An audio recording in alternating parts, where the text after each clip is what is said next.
Every week, I watch someone walk past the smartest vehicle on the lot because it does not have the right badge on the trunk. They will pay $3,000 more for a Toyota with a cracked dash and a mystery Carfax, and they will walk right past a car sitting 2 rows back that would outlast it, cost less to fix, and never once leave them stranded. That is not an opinion. That is what shows up on my lift, week after week, year after year.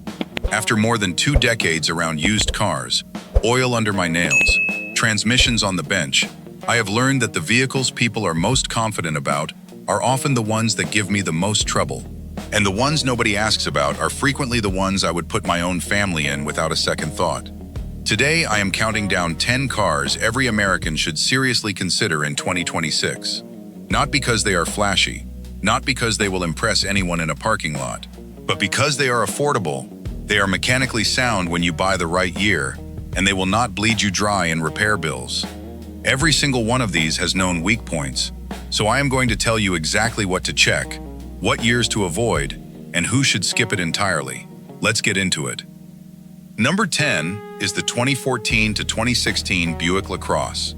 People hear Buick and picture their grandfather's car, and that reputation is exactly why this thing is cheap.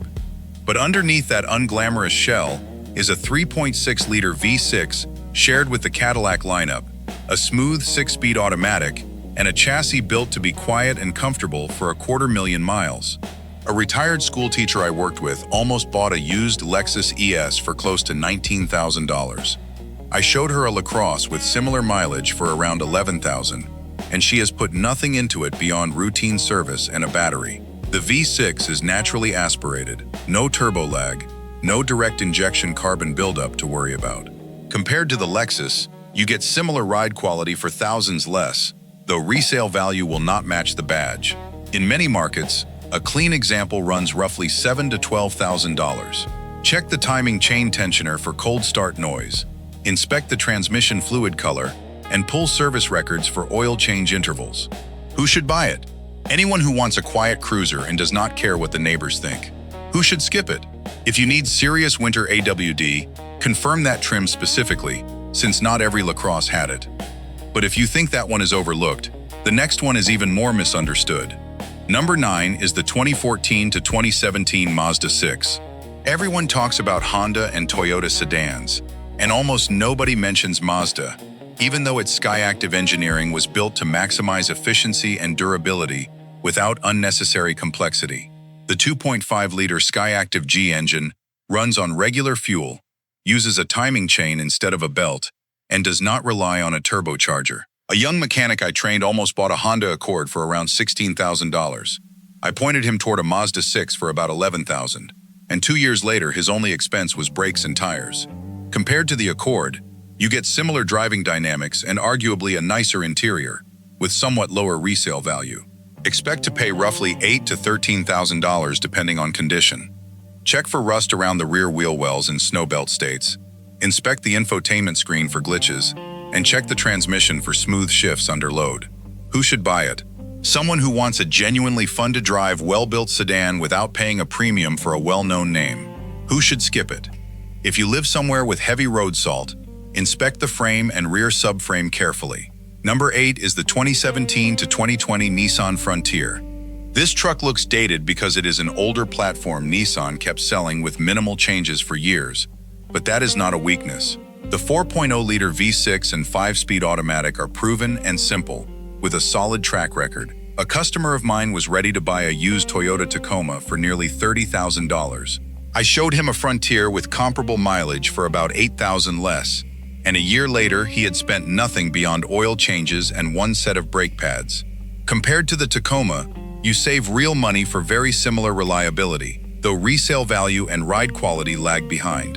In many markets, a clean Frontier runs around $14,000 to $20,000 depending on configuration. Check the frame for rust near the rear leaf springs, inspect the transmission fluid, test four-wheel drive engagement, and check for oil leaks around the rear main seal. Who should buy it? Someone who wants a dependable work truck without truck payment stress. Who should skip it? If you need modern safety tech and a smooth highway ride, this is not that truck. Number 7 is the 2016 to 2018 Kia Sorento. specifically the V6 all-wheel drive trims. Kia spent years building a reputation problem for itself, and a lot of buyers still associate the brand with short lifespans. That reputation has not caught up with reality. By this generation, Kia had already improved build quality, and the V6 is a solid, naturally aspirated unit without turbo complications. A family I worked with was cross-shopping a Toyota Highlander for around $24,000. They ended up with a Sorento V6 for around $16,000, and 3 years later their only major expense was a water pump. Compared to the Highlander, you get a similar 3-row layout and towing capacity for meaningfully less money, with lower resale value as the trade-off. Expect to pay roughly $13,000 to $18,000 for a clean example. Check the timing chain for rattle on startup. Inspect the AWD system. Look at third-row seat mechanisms for wear, and pull maintenance records for transmission service. Who should buy it? A family that needs 3 rows and towing capability without paying Toyota prices. Who should skip it?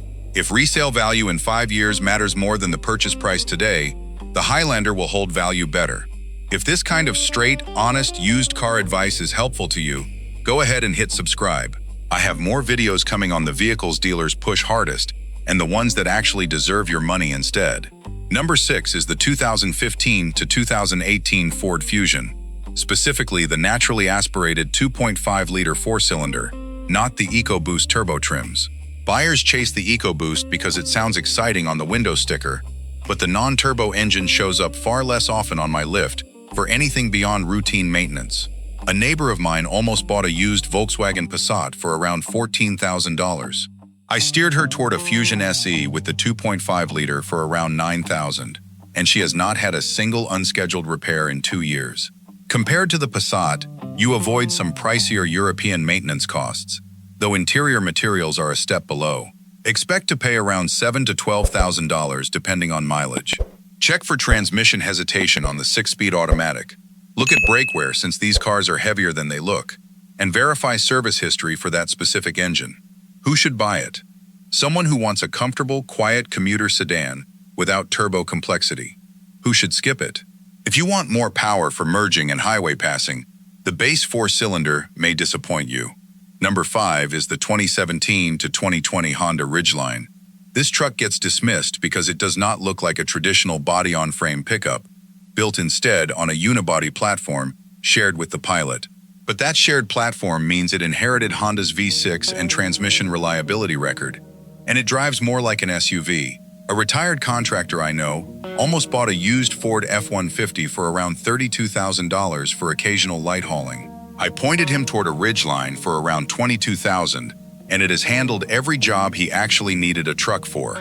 Compared to the F-150, you give up serious towing and off-road capability, but gain a smoother ride and lower repair costs since it shares parts with the Pilot and Odyssey. Expect to pay roughly $20,000 to $26,000 depending on mileage. Check the transmission for smooth shifting, inspect the in-bed trunk seal, and look for oil consumption on higher mileage examples. Who should buy it? Someone who wants light truck capability with car-like comfort. Who should skip it? If you regularly tow heavy trailers, a traditional truck serves you better. Number 4 is the 2016 to 2018 Hyundai Santa Fe. Like Kia, Hyundai carries an old reputation that has not kept pace with its engineering. The Santa Fe from this generation, especially the naturally aspirated 4-cylinder or V6 trims, has proven to be a durable, comfortable family SUV. A young family I worked with was set on a used Honda Pilot for around $23,000. I showed them a Santa Fe for around $15,000, and 2 years later they have only needed brakes and an air filter. Compared to the Pilot, the interior feels less premium and resale value is lower, but the mechanical reliability gap is smaller than people assume. Expect to pay around $12,000 to $17,000. Check for the oil consumption issues that affected certain Hyundai and Kia 4-cylinder engines around this era. Verify recall history through the NHTSA database and inspect the transmission for rough shifting. Who should buy it? A family that wants extra space and comfort for less than the popular Japanese competitors. Who should skip it? Anyone who skips the recall check, since that step matters no matter how good the car looks. Number 3 is the 2016 to 2018 Chevrolet Malibu with the 2.5-liter four-cylinder, not the 1.5-liter turbo, which had more reported oil consumption and longevity issues. The Malibu gets overlooked because Chevrolet sedans do not carry the same reputation as Chevrolet trucks. A co-worker at my old shop almost bought a Toyota Camry for around $17,000. I found him a Malibu 2.5-liter for around $11,000, and it has needed nothing beyond standard maintenance since. Compared to the Camry, you get a roomier backseat for less money, with a steeper depreciation curve down the road. Expect to pay roughly $9,000 to $14,000. Check specifically which engine is under the hood. Inspect the transmission for delayed engagement, and pull a full service history. Who should buy it? Someone who wants a spacious daily driver and plans to keep it long-term. Who should skip it? If you cannot verify the engine is the 2.5-liter, walk away or budget for extra diligence. Number 2 is the 2015 to 2017 Subaru Outback, specifically with the manual transmission or, if automatic, a well-documented CVT service history. A lot of buyers get scared off by CVT horror stories online, but those stories are inconsistent, and an Outback with documented CVT fluid changes at recommended intervals holds up far better than the reputation suggests. A hiking buddy of mine almost bought a used Toyota RAV4 for around $19,000. I found him an Outback with a clean CVT service record for around $14,000, and it has handled snow, gravel, and long road trips without complaint.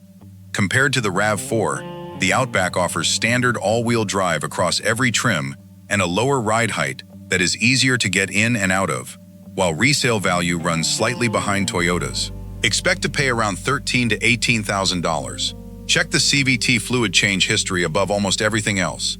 Inspect for head gasket coolant leaks, which affected some earlier Subaru engines, and verify no documented oil consumption issue.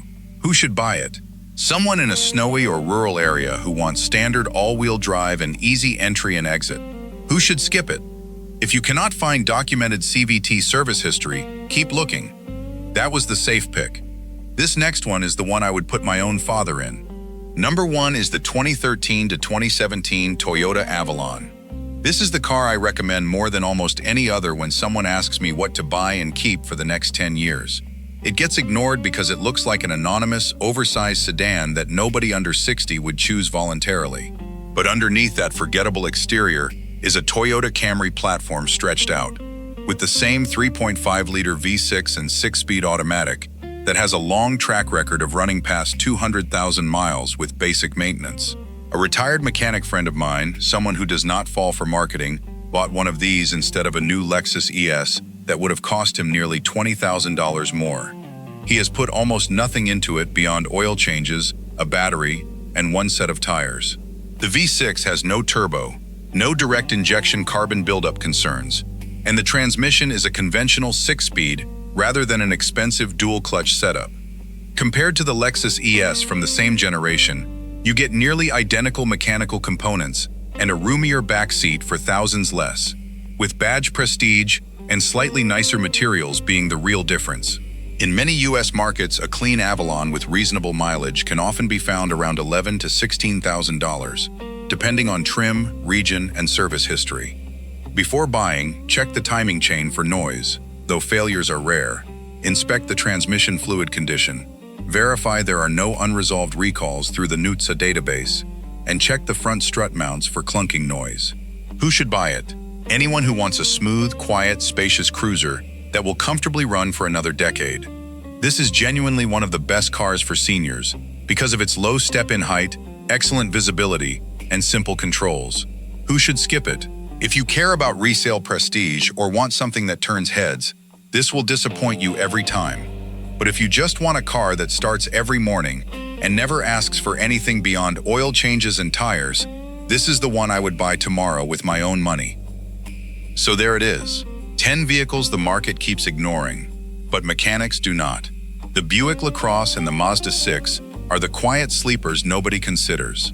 The Nissan Frontier and the Kia Sorento prove that badge reputation and real-world durability are two very different things. The Ford Fusion and the Honda Ridgeline show that comfort and capability do not require a premium price tag. The Hyundai Santa Fe and the Chevrolet Malibu Prove that checking the right engine and the right service history matters more than checking the logo. The Subaru Outback rewards anyone willing to verify maintenance records instead of trusting forum rumors. And the Toyota Avalon is the one I would buy and keep for the next decade without a second thought.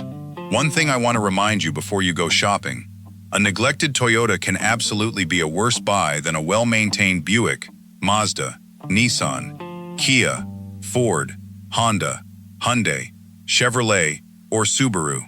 The badge on the trunk tells you far less than the paper trail in the glove box.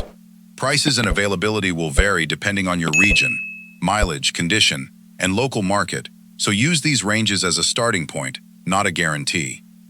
Get a pre-purchase inspection before you sign anything. Check the service records line by line. Do not fall in love with a badge before you pop the hood, and buy the vehicle that actually makes sense once you have looked underneath it. Like the video if it helped you. Subscribe for more honest, no-nonsense used car advice, and I will see you in the next one.